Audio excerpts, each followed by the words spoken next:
శ్రీమాత్రే నమః. సద్గురు జ్యోతిష్యాలయం నుండి ఒక అద్భుతమైనటువంటి విషయంతో మనం ముందుకు వస్తున్నాం. ఈ యొక్క 2026 మార్చ్ నెల రాశి ఫలితాలని ద్వాదశ రాశులకు అందరికీ కూడా మనం చెప్పడం జరుగుతుంది. ప్రతి ఒక్కరికి జాతకం అంటే ఒక భయం, ఏదో ఒకటి తెలుసుకోవాలి. నాకు వ్యాపారం బాగుందా, నాకు ఉద్యోగం బాగుందా, నాకు కోర్టు యొక్క వ్యవహారాలు తెలుస్తుందా, నాకు విదేశాల ఉద్యోగం ఉందా, నా వీసా వస్తుందా, నాకు H1 వీసా వస్తుందా, నా అప్పులు తీరుతుందా, నాకు ఆరోగ్యం ఎట్లా ఉంది, నా వ్యవసాయం ఎలా ఉంది, బాగా చదువుతానా, ఇలాంటి కన్ఫ్యూజన్స్ తోనే ఎన్నో వీడియోస్ అన్ని కూడా చూస్తుంటారు వివిధ మాధ్యమాల ద్వారా. కానీ అందరికీ గుర్తుపెట్టుకోవడం, మన యొక్క మాధ్యమం ద్వారా కూడా మనం ఈ మార్చి నెల యొక్క రాశి ఫలితాలను తెలుసుకోబోతున్నాం. జాతకం అనేది పడుతున్న వర్షానికి ఒక గొడుగు మాత్రమే, కానీ జాతకం జీవితం కాదు. మీరు మిమ్మల్ని నమ్మండి, మీ ఇష్టదేవాన్ని నమ్మండి, జాతకం కూడా అవసరానికి ఉపయోగించుకోండి, కానీ జాతకమే జీవితం కాదు.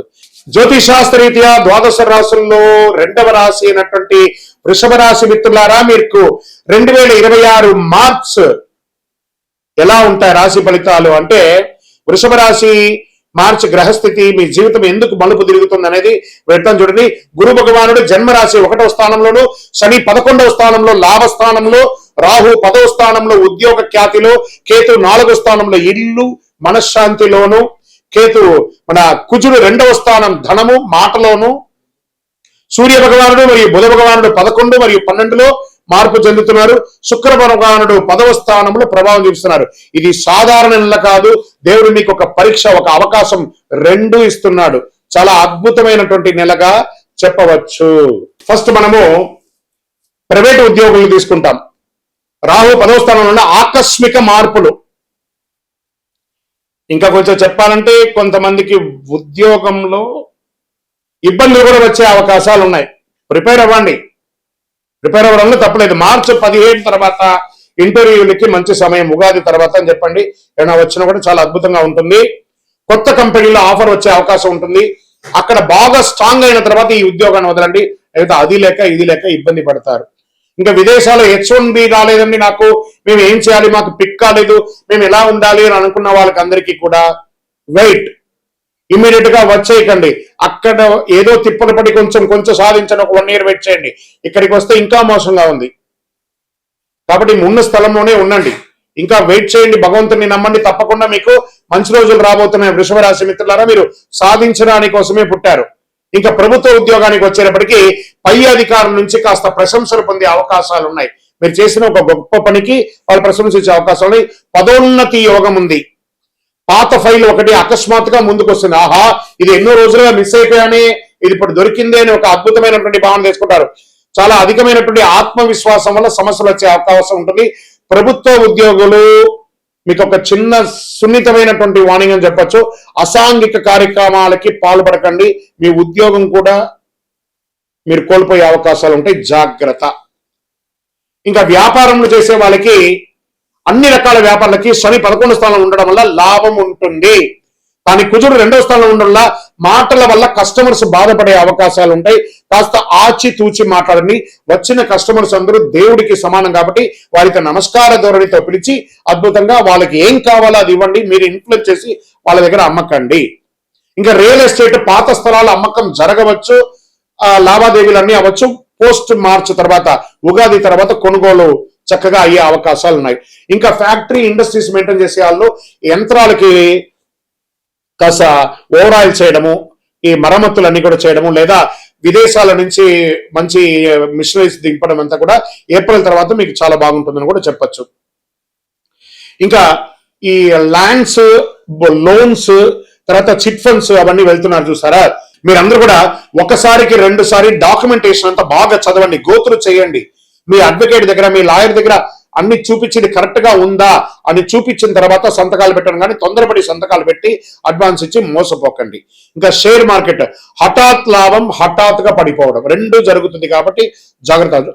టూ మచ్ వాల్టేట్ ఉంటుంది కాబట్టి లాంగ్ టర్మ్ ఇన్వెస్ట్మెంట్ చేయండి, కానీ ఇంట్రాడే ఫ్యూచర్ ఆప్షన్స్ లో పెట్టి మోసపోకండి. ఎవరెవరో నేను టిప్స్ ఇస్తాను, నేను మీకు పాయింట్స్ ఇచ్చేస్తాను, మీరు ఇన్ని లక్షలు సంపాదించేస్తారు, ఈ ఫేస్బుక్ లో ఇన్స్టాలో ఎవరెవరో పెడుతూ ఉంటారు. దాంట్లో సాధించిన వాళ్ళది ఒక 20 మంది పేరు ఇవ్వండి అని చెప్పండి. వాళ్ళంతే, మళ్ళీ మీ ఫోన్ కూడా లేపరు. అలాంటివి వాటికి మీకు ఇంత డబ్బులు కడితే మీకు ఇంత మెసేజ్ ఇస్తాం, అసలు నమ్మకండి. బాగా జాగ్రత్త పడండి. మార్కెట్ ఎలా ఉందో చూడండి. లాంగ్ టర్మ్ ఇన్వెస్ట్ చేయండి. మీ డబ్బులు మీ దగ్గరే ఉంటుంది. కొంచెం ముందు వెనక ఉన్నా కూడా యాడ్ ఆన్ చేసుకుంటూ ముందుకు వెళ్ళిపోండి. ఇంకా గురు జన్మరాశిలో ఉండడం వల్ల ఆర్థికమైనటువంటి ప్రభావం ఉంటుంది. లాభసాటిగా ఉంటుంది. అదేవిధంగా ఖర్చులు కూడా ఉంటుంది. బంగారం కొనుగోలు శుభం అని చెప్పొచ్చు. అప్పు ఎవరికి ఇవ్వకండి.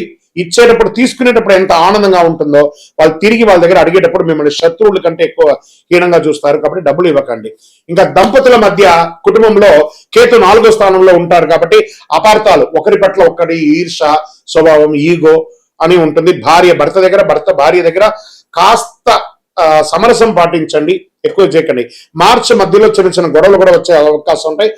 మళ్ళీ ఉగాది తర్వాత అన్ని శాంతి అయిపోతుంది, ప్రశాంతంగా. కుటుంబం అంటే ఇలాగే ఉంటుంది. కానీ కొంచెం జాగ్రత్త పడండి. ఇలాంటి నెగిటివ్స్ వచ్చినప్పుడు ఎలా కేర్ తీసుకోవాలో మీకు మీరే ఆలోచించుకోండి. ఇంకా ప్రేమికుల మధ్య పాత ప్రేమ తిరిగి రావచ్చు. ఒక రహస్య విషయం బయటపడే అవకాశం ఉంటుంది, జాగ్రత్త. కుటుంబంలో తల్లి యొక్క ఆరోగ్యం జాగ్రత్త. ఇంట్లో శుభకార్య యోగం, గృహప్రవేశం, ఉపనయనం, వివాహం, ఇలాంటి చాలా అద్భుతమైనటువంటి భూమి పూజ ఇలాంటివి వచ్చే అవకాశాలు ఉంటాయి. కాబట్టి సీమంతాలు ఇవన్నీ కూడా జరిగే అవకాశాలు ఉన్నాయి. ఇంకా సోదర సోదరీల మధ్య ఆర్థిక సహాయం చేస్తారు. భాగస్వామి జాగ్రత్త ఉంటుంది. ఎప్పటి నుంచో మీకు తల్లిదండ్రులు ఇచ్చినటువంటి ఆస్తిపాస్తులు, అన్నదమ్ములు, అక్కచెల్లో గొడవలు ఉంటే అవన్నీ కూడా తొలగిపోతాయి. వ్యవసాయదారులకి విత్తనాలు జాగ్రత్తగా ఎంపిక చేసుకోండి. నాసి రకం విత్తనాలతో మీరు ఇబ్బంది పడే అవకాశాలు ఉన్నాయి. నీటి సమస్య తాత్కాలికమే, అద్భుతంగా ఉంటుంది. పశువులకి వైద్యం అవసరం ఉంటుంది, చూసుకోండి. కోర్టు వ్యవహారాలకు వచ్చేటప్పటికీ పాత కేసు మీ వైపు మలుపు తిరిగే అవకాశాలు ఉన్నాయి. మార్చి 20 తర్వాత అనుకూలమైనటువంటి నిర్ణయాలు, జడ్జిమెంట్ కూడా వస్తుంది. మధ్యవర్తిత్వం మంచిది కాదు. ఇంకా విద్యార్థులకు వచ్చేటప్పటికి పోటీ పరీక్షలు రాసే వారికి శ్రమ రెట్టింపుగా ఉంటుంది. విదేశీయ విద్యకు యోగంగా ఉంటుంది, జాగ్రత్తగా ఉండండి. ఐటీ, బ్యాంక్, హాస్పిటల్ రంగాల్లో చాలా స్ట్రెస్ పొందే అవకాశాలు ఉన్నాయి. కాస్త మీరు యోగా, ధ్యానం లాంటిది ఎక్కువ చేయండి. ఇంకా ఆరోగ్యపరంగా గొంతు, ఈ కంఠంకి సంబంధించి, ఈ యొక్క వోకల్కి సంబంధించి ప్రాబ్లం వచ్చే అవకాశం ఉంటుంది. టాన్సిస్ లాంటిది చిన్న చిన్న శస్త్రచికిత్స కూడా అవకాశం ఉంటుంది. మంచి డాక్టర్ దగ్గర వెళ్ళి చక్కగా ఒక మాస్టర్ చెకప్ ఒకటి చేసుకోండి. నిద్రలేమితనం చేసుకోండి. మార్చి 10-15 మధ్యలోనే ఈ సర్జరీస్ వచ్చే అవకాశాలు ఉన్నాయి. ఉదయం కాస్త వ్యాయామం చేయండి, నడక చేయండి. పాలు, పెరుగు కాస్త తగ్గించండి. మంచినీళ్ళు ఎక్కువ తాగండి. నిమ్మరసం ఎక్కువ తాగండి. వేయించినవి కాస్త తగ్గించండి. ఈ డీప్ ఫ్రైడ్ ఐటమ్స్ అని కొంచెం తగ్గించండి. మీరు చేయవలసినటువంటి పరిహారాలు ఏంటి? శక్తివంతమైనటువంటి పరిహారాలు చెప్తాను, బాగా వినండి. దీన్ని కానీ పాటిస్తే ఈ మార్చి నెల మీకు యోగంగా ఉంటుంది. ప్రతి శుక్రవారం ఓం శుక్రాయ నమః అని 108 సార్లు జపించండి. అమ్మవారి ఆలయాల దర్శనం చేసుకోండి. వీలుంటే చండీ సప్తసతి పారాయణం చేయండి. ఇంట్లో అమ్మవారికి ప్రదక్షిణం చేయండి.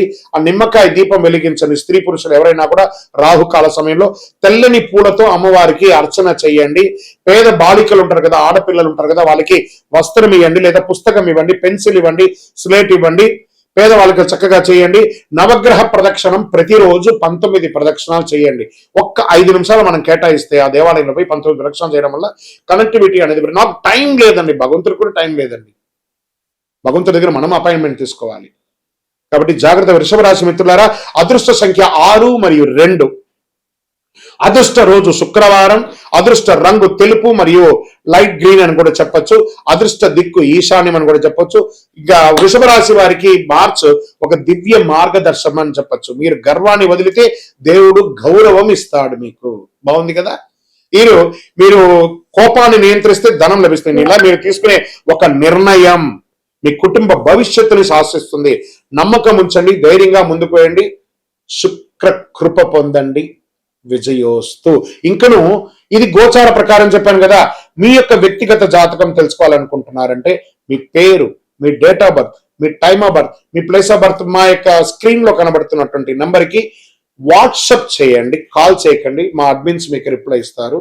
మాతో అపాయింట్మెంట్ పొందాలనుకుంటే రాబోయే మార్చ్ 6వ తారీఖున శని భగవానుడు స్థానం మారుతున్నారు. ఇది 2.5 సంవత్సరాలకు ఒకసారి ఇది జరుగుతూ ఉంటుంది. అద్భుతమైనటువంటి, దీన్ని తమిళ భాషలో శని పయర్చి అంటారు. మనం తెలుగులో శని గమన మార్గం మారుతున్నారు అనే దాన్ని చెప్పడం జరుగుతుంది. తిరునల్లార్ అనే ఒక క్షేత్రం ఉంటుంది తమిళనాడులో. ఆ రోజు అక్కడ ఆ శని భగవానుడు మారేటప్పుడు ప్రత్యేకమైనటువంటి పూజ ఏ సమయంలో చేస్తారో దాన్ని శని పయర్చి అంటారు. అంటే ఉన్న స్థలం నుంచి ఇంకో స్థలానికి మారే ఒక అద్భుతమైనటువంటి ఘట్టం. ఈ శని గమనం మార్పు జరగడం వల్ల ఏ రాశి వారికి లాభంగా ఉంటుంది, ఏ రాశి వారికి ప్రతికూలంగా ఉంటుంది అనే దాన్ని మనం ఇప్పుడు విశ్లేషించుకోబోతున్నాం. శని భగవానుడు కుంభం నుండి మీనంలోకి గమన మార్పు 6వ తారీఖున మార్చి 26 ఉదయం 8:24 ఇది చాలా విశేషం అండి. ఎంత అవకాశం ఉంటే అంతమంది అన్ని రాసుల వారు కూడా పూజ చేసుకోవాల్సిన సమయం, కానీ ప్రత్యేక పూజలు కొంతమందికి ఉందని చెప్పచ్చు. దీన్ని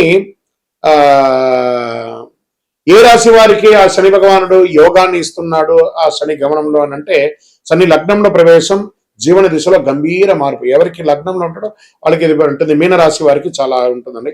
ఆధ్యాత్మిక చైతన్యం పెరుగుతుంది. క్రమశిక్షణలో ఎదిగే అవకాశం ఉంటుంది. అంటే కుంభరాశి నుంచి మీనరాశి మీ రాశిలోకి రాబోతున్నాడు కాబట్టి వృషభ రాశి వారికి లాభస్థానంలో శని ఉన్నాడు. దీర్ఘకాలిక పెట్టుబడుల ఫలితం, ఆర్థిక స్థిరత్వం కూడా ఉంటుంది. తర్వాత మకర రాశి వారికి శని మీ యొక్క స్వగ్రహాధిపతి కాబట్టి శ్రమకు ప్రతిఫలం ఉంటుంది. ఉద్యోగం, పదోన్నతి అవకాశాలు చాలా ఉన్నాయి. విదేశీయ గమనం కూడా ఉంటుంది. ఎవరు జాగ్రత్తగా ఉండాలి, ఏ రాశి వారు జాగ్రత్తగా ఉండాలి అంటే మిథున రాశి వారు కర్మస్థానంలో ఒత్తిడి, ఉద్యోగంలో బాధ్యతలు పెరుగుతాయి, జాగ్రత్త నిర్ణయాలు, అసాంఘిక కార్యక్రమాలు పాల్గొనకూడదు. ఇక కన్యా రాశి వారికి సంబంధాలు పరీక్ష కాలం, భార్య భర్తల మధ్య ఉంటుందని చెప్పి మాటల విషయంలో కాస్త జాగ్రత్తగా ఉండాలి. ఇవి రెండే. కానీ కన్యా రాశికి మిగతా గ్రహాలన్నీ యోగంగా ఉంది కాబట్టి కొంచెం జాగ్రత్త పడాలి. ధనుసు రాశి వారికి అర్ధాష్టమ శనిలో ఉన్నారు. గృహ కుటుంబ విషయంలో ఆందోళన, ఆస్తి నిర్ణయాల ఆలస్యం ఇవన్నీ కూడా అవుతూ ఉంటుంది. శని ఎప్పుడు శిక్షకారకుడు కాదు. అదేవిధంగా సింహరాశి వారికి కూడా అష్టమ శనిలో ఉన్నాడు. కొంచెం జాగ్రత్తగా ఉండాల్సినటువంటి సమయం. ఈ ప్రకృతి విపత్తులు కూడా వచ్చే అవకాశాలు ఈ శని గమనం ద్వారా కూడా ఉందండి.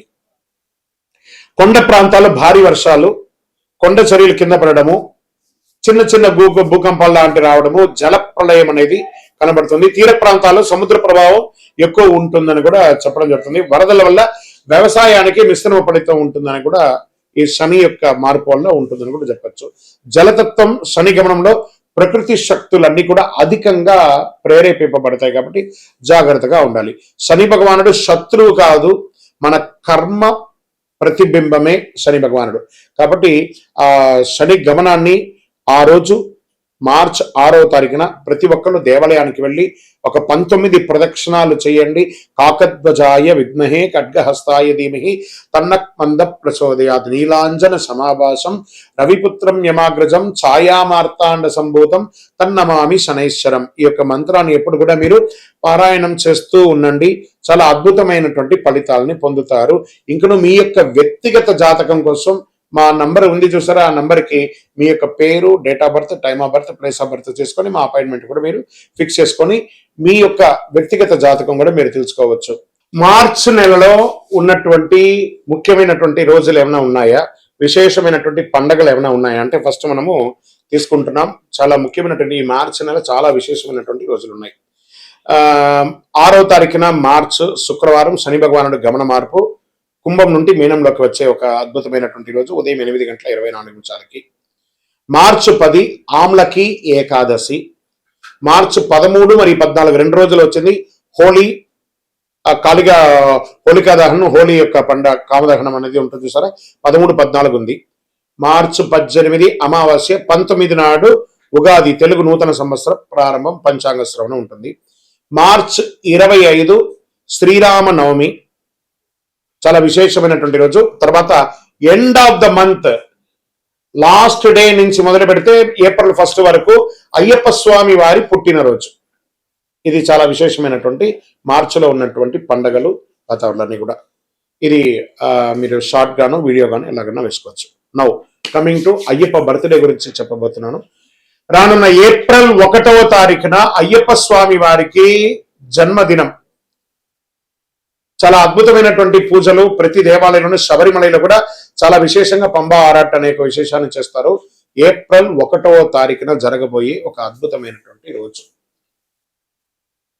ఉభయ తెలుగు రాష్ట్రాలే కాకుండా దేశ విదేశాల్లో ఉన్నటువంటి ప్రతి అయ్యప్ప స్వామి దేవాలయంలోనూ చక్కగా ఆ దేవాలయాన్ని అలంకారం చేసి గణపతి హోమాదులు, స్వామివారికి అభిషేక ఆరాధనలు, పట్టు పీతాంబరాలు ఇచ్చి స్వామివారికి తీపి వంటలన్నీ కూడా చేసి వచ్చిన భక్తులకు అందరికీ కూడా తీపి ఇచ్చి చక్కగా విద్యార్థులకి ఎగ్జామ్ టైం కాబట్టి మన దేవుని ప్రసాదంగా పుస్తకాలు, పెన్సిల్స్ పంచండి. సాయంత్రం చక్కగా పడి పూజ చేయండి, అన్నదానం చేయండి. అప్పటి నుంచి బాగా వేడి తాపడి ఉంటుంది కాబట్టి ప్రతి దేవాలయంలోనూ ఒక కుండను ఏర్పాటు చేసి దాహార్తిగా ఈ యొక్క నీళ్ళ సర్వీస్ ని కూడా చక్కగా చేయండి. అద్భుతమైనటువంటి సేవ చేయండి. ప్రతి అయ్యప్ప భక్తులు గుర్తుపెట్టుకోవాలి, మార్చిలో కాదు అయ్యప్ప బర్త్డే, ఏప్రిల్ 1వ తారీఖున శబరిమలలో చేస్తున్నారు. మనం కూడా అందరం కలిసికట్టుగా స్వామివారి జయంతి ఉత్సవాల్ని దిగ్విజయంగా చేస్తాము. స్వామియే శరణం అయ్యప్ప.